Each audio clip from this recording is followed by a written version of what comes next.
The most dangerous strikes in modern war don't always land where the war is loud. Sometimes they land where the war is supposed to be silent, where there are no trenches, no daily casualty reports, and no reason for air defense crews to be on hair trigger, where infrastructure runs on routine, where workers think about weather and maintenance schedules, not drones, where planners tell themselves the same comforting line, "This is far enough away."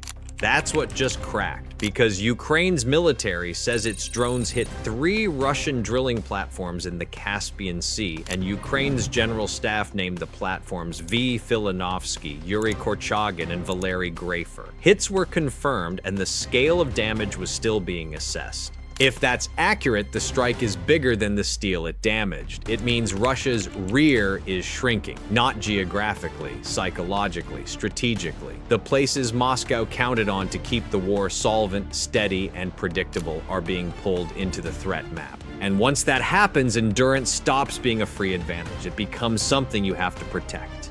From the start of the invasion, Russia has treated geography like a filter.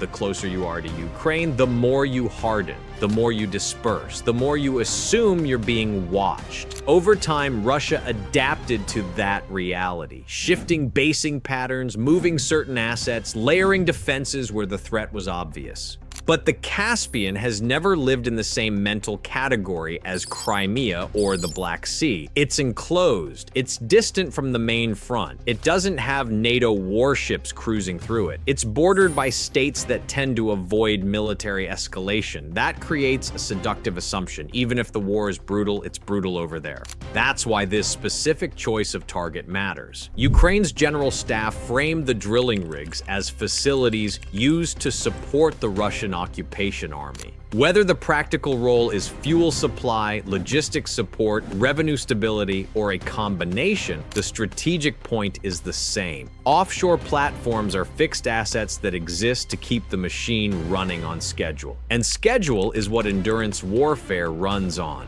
If your war plan is outlast the other side, then you need places that don't feel the war. Places where revenue, maintenance, staffing, and operations behave normally. Places where you don't have to allocate scarce defensive resources. A strike like this doesn't have to cripple output to create pressure. It just has to force a question Russia hates having to ask. How many safe places do we have left? Because once you lose the answer, you lose the comfort that makes long wars survivable. The Caspian isn't important because it's dramatic. It's important because it's supposed to be predictable. Energy infrastructure is not just barrels and pipelines. It's insurance, staffing, contractor availability, equipment delivery, safety procedures, the willingness of people to show up and work when they feel protected. The moment a region is reclassified from industrial to contested, all those costs creep upward. Even if production resumes, the system becomes less efficient. And in a war of attrition, efficiency is a weapon. Russia doesn't need perfect efficiency. It needs enough stability to keep pressure steady while the war drags on. That's why rear zones matter, not as battlefields, but as the scaffolding that keeps the front supplied, paid, repaired, and politically manageable. Ukraine's general staff in the same reporting linked the Caspian strike to measures to reduce the aggressor's military and economic potential. That phrase matters. It signals intent. This is about making Russia's system harder to run, not just hitting a target for a headline. And there's another uncomfortable layer. Once drones can reach fixed offshore assets in the Caspian, Russia has to assume the next strike doesn't need to hit the exact same type of target. It could be something else that also lives in background space: storage, logistics nodes, servicing infrastructure, supporting networks. The war stops being a line on a map and becomes a pressure field. That's exactly what Russia has tried to prevent since 2022, because it forces Russia to spend resources defending places that were never budgeted, staffed, or culturally prepared to be defended. And that's how an endurance strategy quietly starts eating itself. Ukraine has hit energy infrastructure before. Refineries, depots, facilities closer to the main theater. Those strikes created disruption, but they didn't fundamentally rewrite Russia's mental map of safe versus unsafe. The Caspian changes the geometry.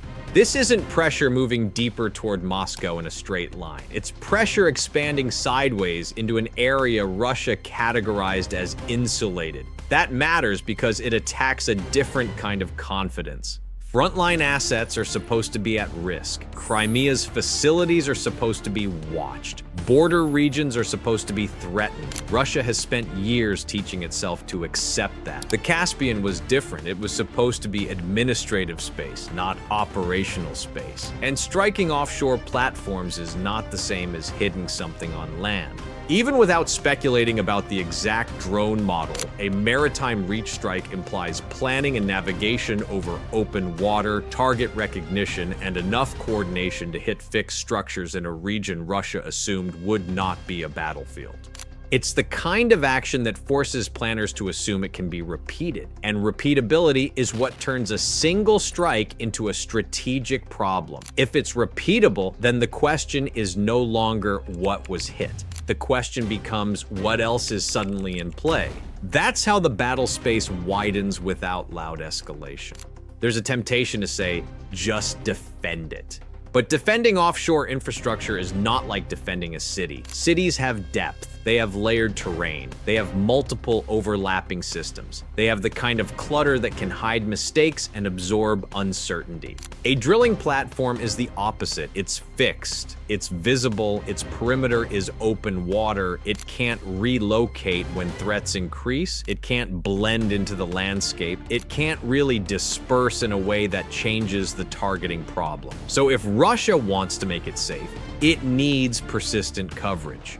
That means sensors, it means surveillance, it means interception capability, it means trained crews and constant readiness. And crucially, it means allocating those resources far from the main front while the main front still demands everything. This is where the strike becomes a strategic tax. Because every time Russia is forced to protect a new category of asset, it has to decide what becomes less protected elsewhere. That's the nature of finite air defense inventories and finite attention. You can cover some things well. You cannot cover everything well all the time. So Ukraine doesn't need to win the Caspian. It only needs Russia to believe that the Caspian is no longer guaranteed safe. That belief causes spending. It causes redeployments. It causes new procedures. It causes delays. And those delays are the real damage in endurance wars. If Ukraine hits a frontline base, Russia can answer within a familiar escalation ladder. If Ukraine hits Moscow, Russia can frame it politically. If Ukraine hits Crimea, Russia can use it for narrative mobilization. But a strike like this lives in an awkward place. It's deep enough to be unsettling, but not obviously designed to create mass casualties. It targets fixed infrastructure, and Ukraine frames it as hitting assets used to support Russia's occupation forces. That makes response complicated.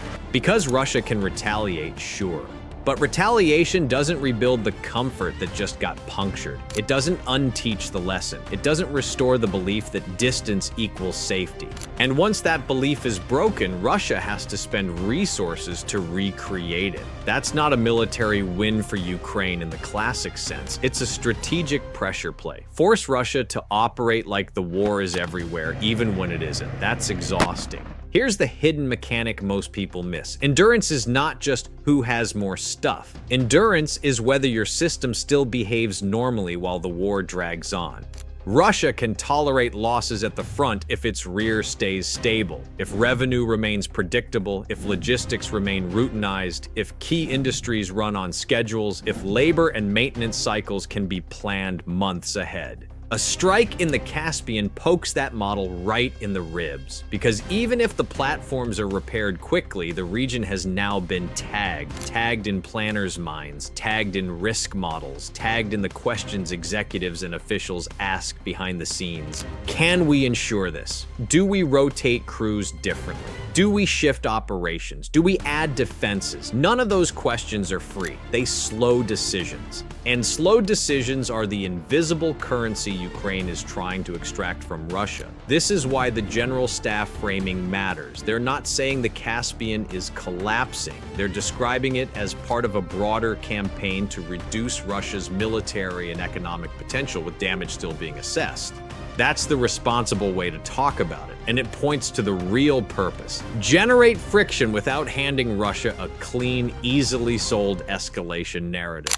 Early in the war, Russia could absorb friction more easily because the system still had slack. More resources not yet committed, more confidence in how long the war would last, more ability to choose where to spend attention. By 2026, the war's most punishing dynamic is not surprise. It's duration. Duration drains maintenance. Duration drains morale. Duration drains budgets. Duration drains political bandwidth. And in a long war, the rear isn't just a support space. It becomes the war. Because that's where the money comes from. That's where repair cycles happen. That's where replacements get built. That's where strategic choices get made. So when Ukraine shows it can reach into a zone Russia treated as background, it's not just a strike. It's a warning that the war is becoming harder to compartmentalize. That means Russia's planning becomes more fragile, not because Russia has no options, but because every option now carries more trade-offs than it used to. Patience stops being a free advantage when it requires constant defensive spending to maintain the illusion of safety. Even if this is primarily a Russia-Ukraine war story, militaries elsewhere watch for one reason. The future battlefield looks more like this than like anything most countries train for. The takeaway isn't drones or magic. The takeaway is that fixed infrastructure is increasingly contestable, and contestability creates strategic friction without necessarily requiring massed conventional forces. That matters for every state that assumed it could keep war at the edge while the center stays normal. If rear zones can be touched, then rear zones need to be defended. If rear zones need to be defended, then frontline power projection becomes more expensive. That's a shift in the economics of war. And it's exactly the kind of shift that makes planners nervous, because it's not solved by one weapon or one purchase. It's solved by changing how you design systems, distribute assets, and manage redundancy. Ukraine is forcing those lessons into the open in real time.